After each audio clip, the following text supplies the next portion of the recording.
Hello বন্ধুরা, আমি সাগর। আপনারা দেখছেন 365 দিন চ্যালেঞ্জের আজ 14 নম্বর দিন।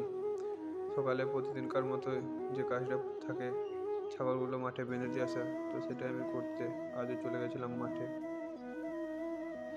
মাঠে থেকে ঘরে এসে আমি চলে গেছিলাম রেশন আনার জন্য। নিজের রেশন ওজন করে নিয়ে আমি চলে আসি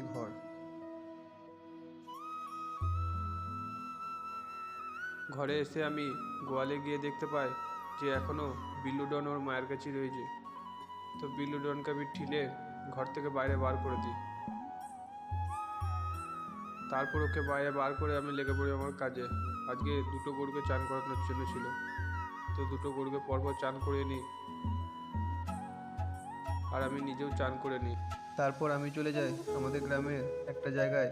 শিবরাত্রি পুজো উপলক্ষে খিচুড়ি খাওয়ানো হচ্ছিল, তো সেইখানে খিচুড়ি খাওয়ার জন্য। আর ভিডিওটা এখানেই করে দিয়েছি। ভালো